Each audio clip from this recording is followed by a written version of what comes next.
Well, good morning. Happy Friday. It's a little before 4 a.m. as I am recording this. I'll post it maybe an hour and a half or 2 hours from now.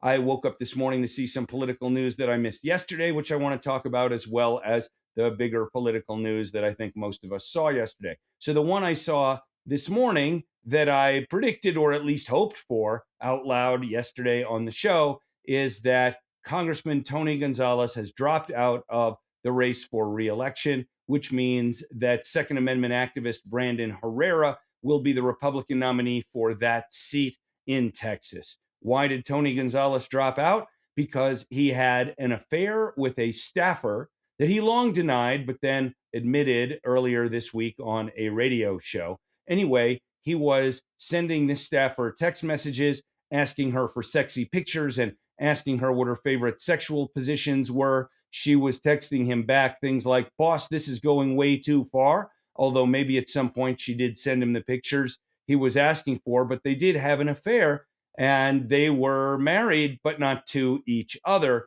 In any case, this staffer committed suicide by lighting herself on fire. And somehow Tony Gonzalez decided, even after the world learned about that, that it would be a good idea for him to run reelection. And because in the age of Trump, we live in a time where there's really nothing bad enough that a person can do that will keep people from voting for him.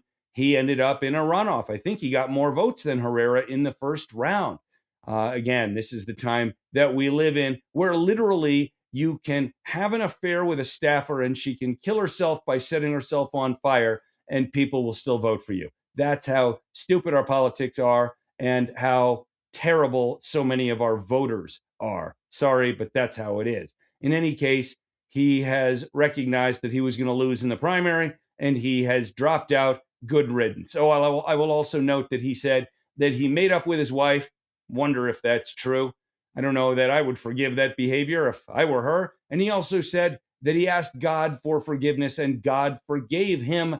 I have no idea how he would know if God forgave him, but maybe he will find out after he dies. So the other big political news is that Ice Barbie, Kristi Noem, is out as Secretary of Homeland Security. Now, Ice Barbie was making herself a nuisance in all the wrong ways, and we know that President Trump does not like members of his cabinet to get more TV time than he does. He always wants to be on TV the most, and no president wants a cabinet member who does stupid things and makes the administration look bad. And Kristi Noem had made that a habit. There are a lot of them. The most famous probably was her going on television after ICE and Border Patrol killed or murdered or whatever you want to call it, a couple of protesters in Minneapolis. She went on TV and called the protesters domestic terrorists. She was way out of line. She never admitted that she was wrong. It came up in a congressional hearing like, "Hey, don't you ever admit that you were wrong?" And she said, "Well, yeah, I do," but she never did on that. So that was a bad look. And we know what's happened in Minneapolis since. Basically, she was pulled out. Tom Homan was put in charge. This guy, Greg Bravino, was also put out to pasture. So there was that. There are other things that got a little bit less attention. She bought a few airplanes, including a luxury 737 that she claimed would save taxpayers millions of dollars because they would use it to deport illegal aliens. Except the interior of this thing was so fancy and it had a bedroom in it. And she actually flew Melania Trump somewhere in it. Maybe she thought that if she flew the first lady in somewhere, that she wouldn't get in trouble for having bought it or for using it for her own purposes. But in any case, so she wasted all this money, including on a plane with a nice bedroom. And speaking of a nice bedroom, I wonder if she was diddling Corey Lewandowski in that bedroom. That these two are very strongly rumored to have been having an affair, even though they're also married and, like Tony Gonzalez and his staffer, not married to each other. Kristi Noem has a Mr. Noem, and Corey Lewandowski has a Mrs. Lewandowski, but these two apparently were sleeping together.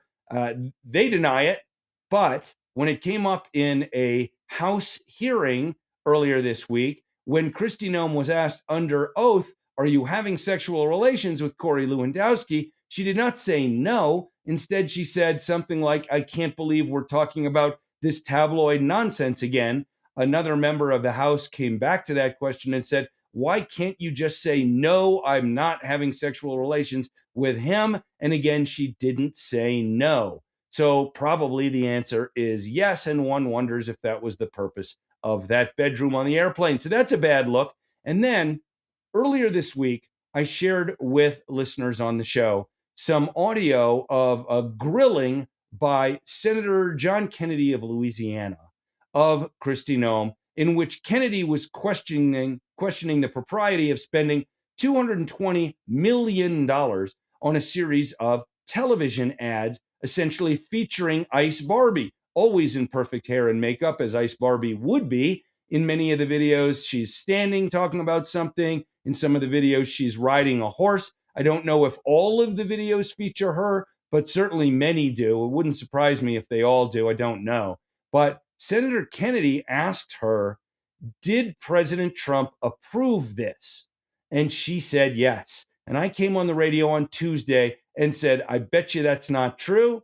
I bet you President Trump is going to be very upset when he hears that Kristi Noem said in public that he gave the green light to spending $220 million on television ads that are supposed to be designed to get illegal aliens to leave the country, but actually mostly featured her looking as pretty as she can look.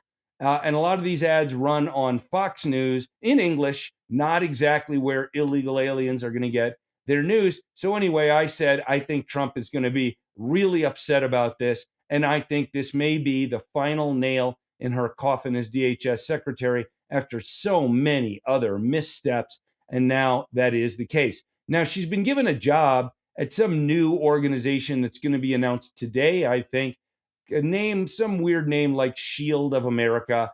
I don't know if it's a real job. I don't know if it's a real task force or whatever they're going to do. But it's a way for Trump to give her a bit of a fig leaf where she can claim that she's moving from running a domestic organization to running an international organization.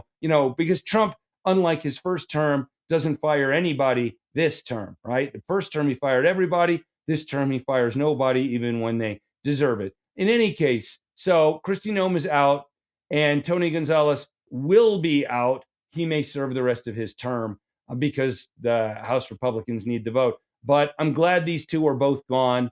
They were both kind of stains on their particular organizations. And we, the American people, deserve much better in government.